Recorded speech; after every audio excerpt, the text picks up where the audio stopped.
Sorry about that, my timer went off. But yeah, inputs over outputs, right? So thinking about that math example. In math, right, let's say you have x and y. So let's say if I had an input of 3, and then I was putting it into an equation of like times 2, let's say.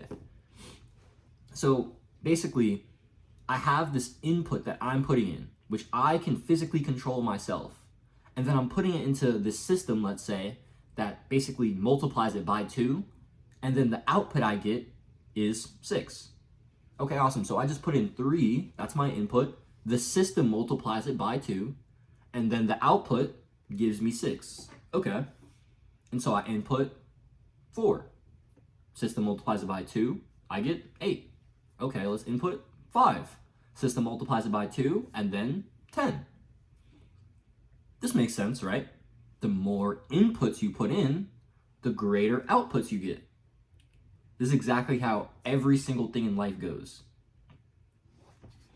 The thing is, every single thing that you invest, your time, your energy, your attention, your money, all of these things are resources that demonstrate to reality, right? I'm not going to get too esoteric here, but they demonstrate to reality what you possess. They show reality what you're about, basically.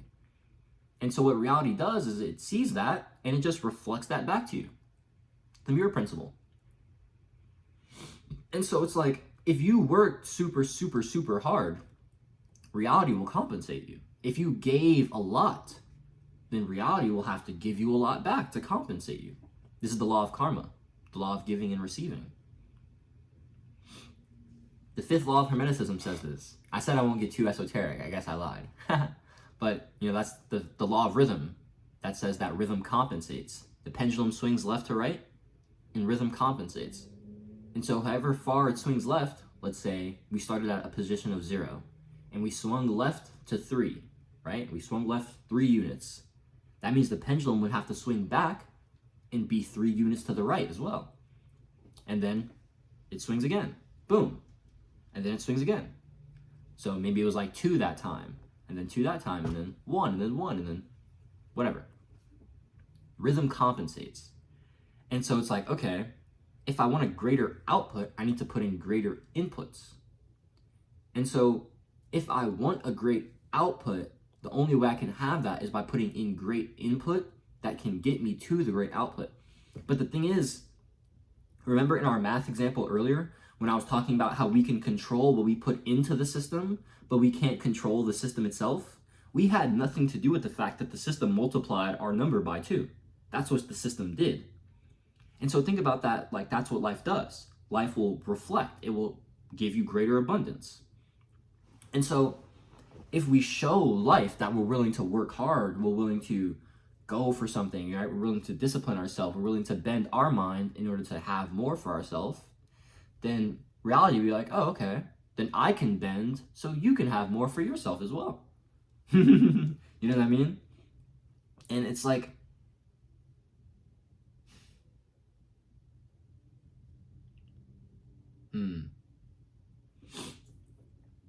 if you focus solely on the inputs that will create the outputs that you want to get, you would achieve them a lot quicker than you'd actually think.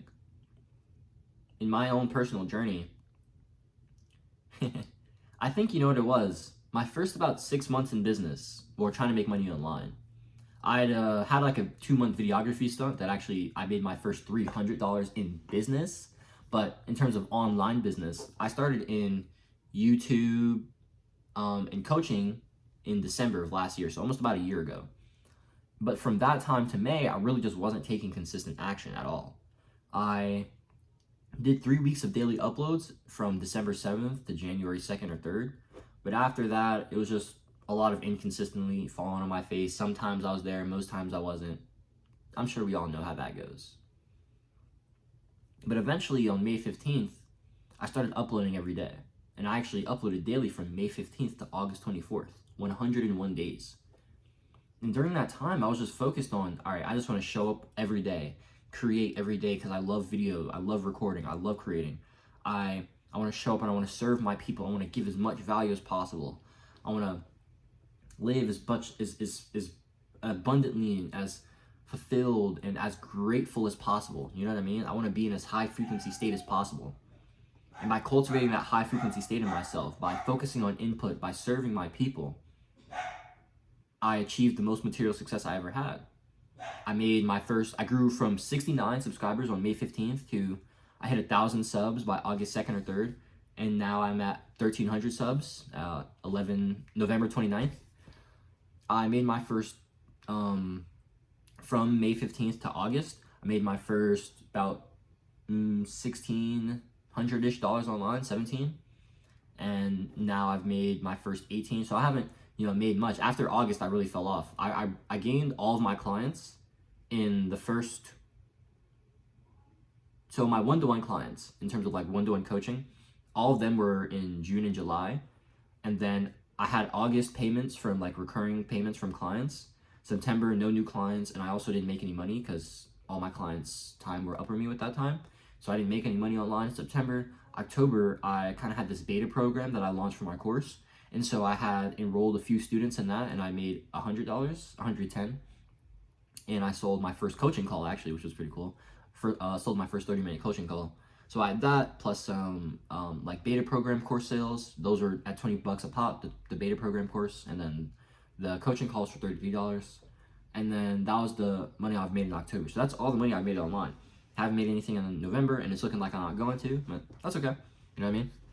Because at the end of the day, although I am here to make money, because I want to make money, I love money. Money's awesome, and I want to use money to grow and to evolve and to create change and to build beautiful things in the world and to experience life. And I want to use money for a lot of those things. Money is very spiritual. Don't think money is evil. I hate that belief. Money is awesome. Love money. If you believe money is evil, money's not going to mess with you. The mirror, right, I was telling you about. The mirror reflects two things back to you. Your self-view, your self-identity, and your worldview, your paradigm. And so if you have a paradigm around money is evil, money is bad, the money, like that will be reflected back to you. And so it's like, oh, I don't want to have a relationship with money. Think about money as a person. If someone else was calling you bad, saying you suck, that you were evil, would you want to have a relationship with them? No, probably not, right? And so since you're telling the universe that you don't want to have a relationship with money, then the universe is like, all right, bet, I'm going to show you more of that, gang. And this is why the rich get richer and the poor usually don't. Because the rich are focusing on the money they have, which creates more of it. But most poor people focus on what they don't have, which creates more lack. Oh no. And that's the mirror. But, in terms of inputs and focusing on, how we can actually control the mirror, how we can leverage that. Think about your goals. Think about what actions, what specific things you can do to actually make progress, to develop a skill. Think about the skill you need to be in order to be the person that has the things that you want to have. So like for me, for instance, if I wanted to be a $10,000 per month per month entrepreneur, as a coach, as a YouTuber, as a writer, I believe that I'd be a very good storyteller, and I'd be able to tell stories, and I'd have a lot of stories to tell. And so I've been writing and telling more stories in my newsletters and in my videos. I believe that if I'm going to be a $10,000 per month entrepreneur, I should be more disciplined mentally and physically. And so I'm lifting, I'm getting in the gym, and I'm doing those things, and I'm training hard, and I'm pushing myself physically and mentally. I believe that the $10,000 per month version of myself has a deeper connection with myself, has a deeper connection with God, can tap into that higher sense of creativity and intuition at a moment's notice. And so I'm using stillness practices to cultivate that.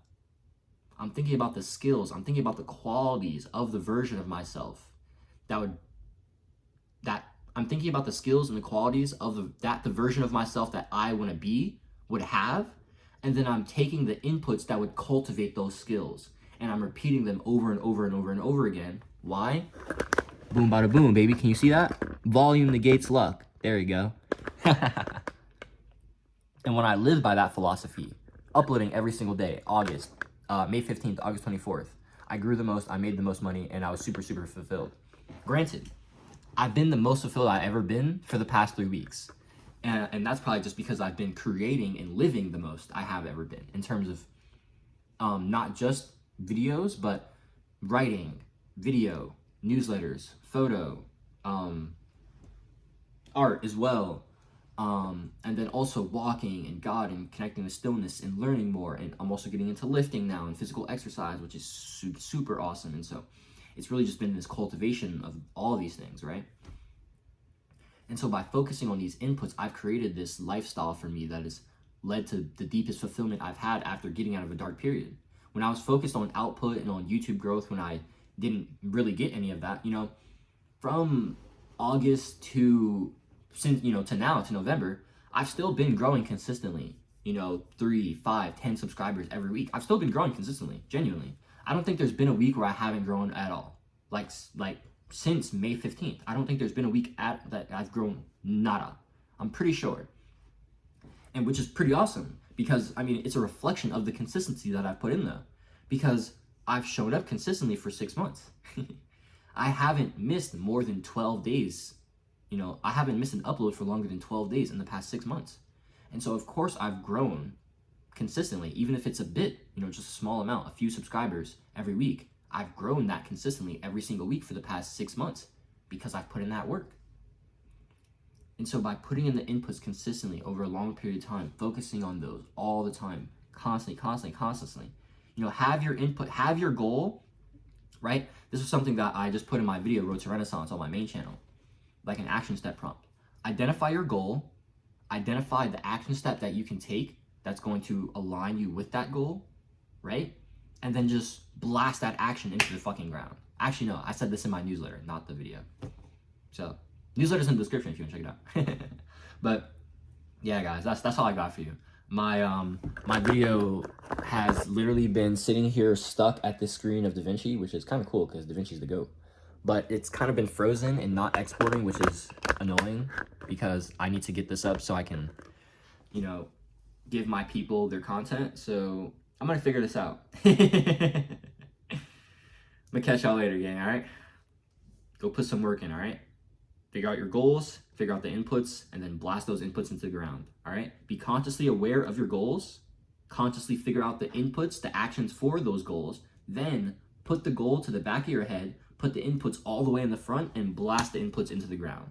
That's the 4 or 5-step process you need to make progress towards your goals. You do that shit for 100 days straight, trust me, you're gonna see some fucking change. Trust me. The change I saw, nuts.